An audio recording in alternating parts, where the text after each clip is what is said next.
तुमच्याही दिवसाची सुरुवात अशीच होत असेल ना? सकाळी अलार्म वाजतो, डोळे उघडतात आणि त्याच क्षणापासून आपली धावपळ सुरू होते. गृहिणी असाल तर स्वयंपाकघर तुमची वाट पाहत असतं आणि जर नोकरी करणाऱ्या महिला असाल तर घर आणि ऑफिस दोन्ही तुमची वाट पाहत असतात. दिवसभर आपण इतकं काम करतो की अनेकदा संध्याकाळी बसल्यावर स्वतःलाच प्रश्न पडतो, आज इतका वेळ गेला पण मी माझ्यासाठी काय केलं? कधी लक्ष दिलंय, आपण नेहमी बिझी असतो पण प्रोडक्टिव्ह असतोच असं नाही. आपल्यापैकी अनेक जणी जवळजवळ दिवसातले 12 ते 14 तास काम करत असतात.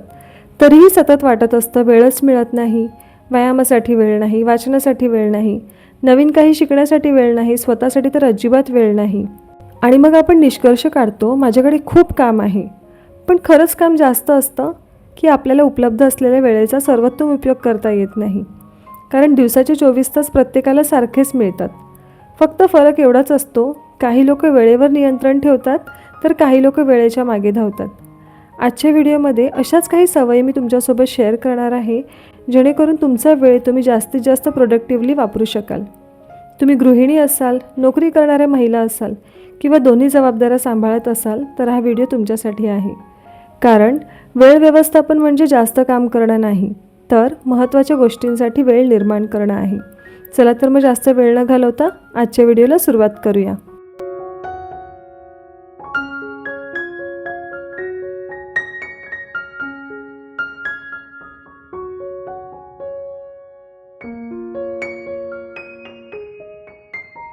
आपण या गोष्टीला कितीही नाकारलं ना तरी जास्तीत जास्त महिला या सकाळी उठल्यानंतर सर्वात आधी मोबाईल बघतात.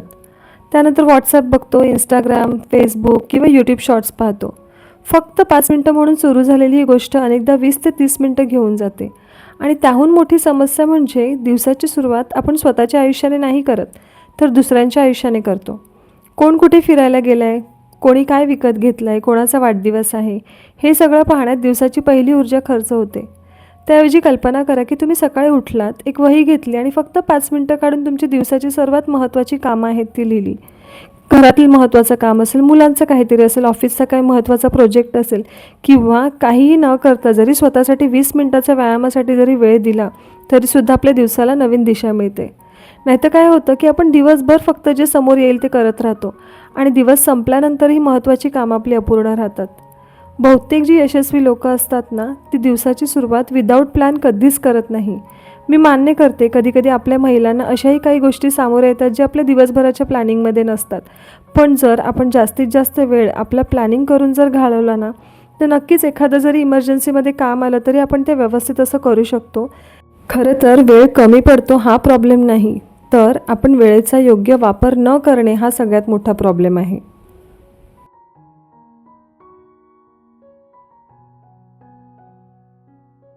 आपल्यापैकी अनेक जणी एक गोष्ट नकळतपणे चुकीची करतात. ती म्हणजे आपण एखादं काम सुरू करतो पण ते कधी संपवायचं याची कल्पनाच नसते. जसं की आपण कपाट आवरायला सुरुवात केली, सुरुवातीला फक्त 20 मिनटाचं काम वाटतं, पण कपाट उघडल्यानंतर एखादा जुना ड्रेस दिसतो आणि मग आपल्या आठवणी सुरू होतात. त्यानंतर दुसरा ड्रेस दिसतो, मग असं वाटतं की हा ठेवू की डोनेट करू. मग अजून काही कपडे बाहेर येतात आणि बघता बघता 2 तास गेलेले असतात. आणि मग प्रश्न पडतो की कपाट आवरण्यासाठी खरंच 2 तास लागले का, की कामाला मर्यादा नसल्यामुळे ते 2 तास चाललं. यालाच इंग्रजीमध्ये एक नियम आहे, work expands to fill the time available. म्हणजेच आपण एखाद्या कामासाठी जितका वेळ ठेवतो ते काम तितकाच वेळ घेण्याची शक्यता असते. हे फक्त गृहिणींच्या बाबतीत नाही तर ऑफिसमध्ये सुद्धा होतं.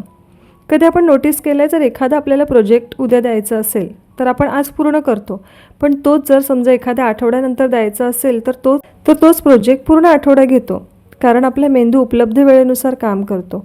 आणखी एक समस्या म्हणजे जेव्हा कामाला मर्यादा नसते ना तेव्हा आपण मानसिकदृष्ट्या थकतो. दिवसभर आपल्याला वाटत राहतं अजून खूप काम बाकी आहे आणि दिवसाच्या शेवटी समाधान मिळत नाही. प्रोडक्टिव्हिटीचा अर्थ जास्त वेळ काम करणं नाही, तर कमी वेळेत महत्त्वाचं काम पूर्ण करणं आहे.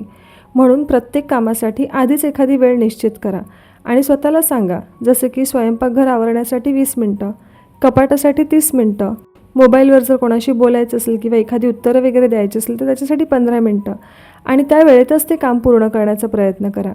सुरुवातीला थोडंसं अवघड वाटेल, पण काही दिवसांनी आपला मेंदू अधिक वेगाने आणि अधिक लक्षपूर्वक काम करू लागेल.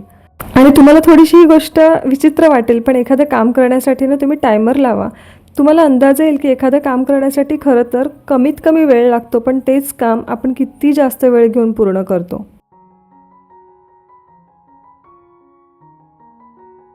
आता मी मागच्यासुद्धा व्हिडिओमध्ये तुम्हाला खूप वेळा मल्टीटास्किंगबद्दल सांगितलेलं आहे, कारण मल्टीटास्किंग केल्याशिवाय आपली जी कामं आहेत ती वेळेत पूर्ण होणारच नाही. पण प्रत्येक वेळेस हे मल्टीटास्किंग उपयोगी होतं का? जसं की आता आपण किचनमध्ये एका बाजूला पोळ्या करत असतो, फोनवर कोणाशी तरी बोलत असतो, मुलाला गृहपाठाबद्दल सांगत असतो आणि मध्येच उद्याच्या कामाचा विचारही सुरू असतो. दिवसातून कितीतरी वेळा आपण एकाच वेळी 3-4 गोष्टी करत असतो. पण नंतर विचार येतो की त्यामुळे खरोखर वेळ वाचतो का, की उलट जास्त वेळ लागतो? आता संशोधन असं सांगतं की आपला मेंदू खऱ्या अर्थाने मल्टीटास्किंग नाही करू शकत. तो फक्त एका कामातून दुसऱ्या कामामध्ये पटकन स्विच होतो आणि प्रत्येक वेळेस लक्ष बदलताना थोडीशी मानसिक ऊर्जा खर्च होते. म्हणून कधीकधी दिवसाच्या शेवटीसुद्धा आपल्याला इतका थकवा जाणवतो. तो कामामुळे नाही, तर सतत लक्ष बदलल्यामुळे. उदाहरणार्थ आपण स्वयंपाक करत असतो, मध्येच व्हॉट्सअपचा मेसेज आला, आपण उत्तर दिलं, परत स्वयंपाकाकडे आलो, मग मुलांनी पुन्हा काहीतरी विचारलं, पुन्हा लक्ष तिकडे गेलं आणि अचानक आपल्या लक्षात येतं की भाजी जरा जास्त शिजली आहे, कधीकधी ती करपलेलीसुद्धा आहे. असं किती वेळा होतं? जेव्हा आपण एकाच वेळी एक काम करतो तेव्हा कामं लवकर होतात आणि चुका कमी होतात आणि मनही शांत राहतं. आता मी असं नाही सांगत की तुम्ही जर किचनमध्ये भाजी करत असाल तर फक्त भाजी करा. त्या बाबतीतची मल्टीटास्किंग ठीक आहे, पण जेव्हा आपण शक्यतो मुलांचा अभ्यास वगैरे घेत असताना आपण जेव्हा स्वयंपाक करत असतो ना, म्हणजे जी कामं आपण फिजिकली आणि मेंटली एकत्र करू शकतो ना, ती शक्यतो केलेली अवॉइडच करा.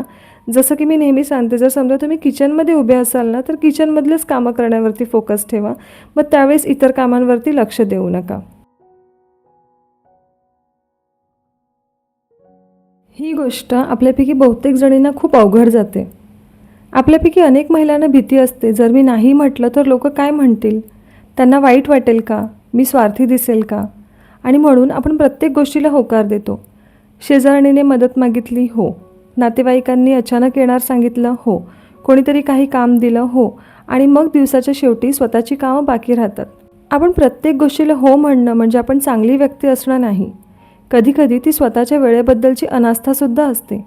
कल्पना करा, तुमच्या दिवसात आधीच 20 कामं आहेत आणि त्यात अजून 5 कामं जोडली गेली. मग ताण नाही येणार का? नाराजी नाही वाढणार का? वेळ नाही कमी पडणार का? एक गोष्ट लक्षात ठेवा, तुम्ही प्रत्येकाला मदत करू शकता, पण प्रत्येक वेळी नाही, आणि प्रत्येक गोष्ट तुमची जबाबदारीही नाही. नाही म्हणणं म्हणजे नातं तोडणं नाही, तर ती आपली मर्यादा ओळखणं आहे. जिथे गरज आहे ना, तिथे नम्रपणे म्हणा, आता मला हे शक्य नाही. तुम्हाला जाणवेल की आपल्या नाही म्हणण्याने जग अजिबात थांबत नाही. हो, पण आपला ताण नक्कीच कमी होतो. आज आपण वेळेबद्दल बोललो, पण खरं सांगायचं झालं तर ही वेळ व्यवस्थापनाची गोष्ट नाही, ही आयुष्य व्यवस्थापनाची गोष्ट आहे. कारण वेळ कुणाकडे जास्त नसतो. प्रश्न हा नसतो की आपल्याकडे किती वेळ आहे, प्रश्न हा असतो की आपण उपलब्ध वेळ कुठे गुंतवतो. काही वर्षांनी जेव्हा तुम्ही मागे वळून पाहाल तेव्हा तुम्हाला आठवणार नाही की तुम्ही किती भांडी घासली, किती कपडे घड्या केल्या, किती वेळ मोबाईलवर घालवला. पण तुम्हाला नक्की आठवेल की तुम्ही स्वतःसाठी किती वेळ काढला, किती नवीन गोष्टी शिकलात, तुमच्या स्वप्नांसाठी किती प्रयत्न केले आणि तुम्ही आयुष्य किती मनापासून जगलात. म्हणून आजच्या व्हिडिओनंतर मी तुम्हाला एकच विनंती करेन, उद्यापासून सगळं बदलण्याचा प्रयत्न करू नका. फक्त एखादी सवय निवडा आणि पुढचे 7 दिवस ती प्रामाणिकपणे पाळा. कारण मोठे बदल एका दिवसात होत नाही, तर ते छोट्या छोट्या सवयींपासून सुरू होतात. तर आय होप आजचा व्हिडिओ तुम्हाला थोडा तरी आवडला असेल. व्हिडिओ आवडला असेल तर लाईक करा, शेअर करा आणि अशाच प्रेरणादायी व उपयुक्त व्हिडिओसाठी चॅनलला सबस्क्राईब करायला विसरू नका. लवकरच भेटू एका नवीन व्हिडिओमध्ये एका नवीन विषयासोबत. तोपर्यंत आपली काळजी घ्या. बाय.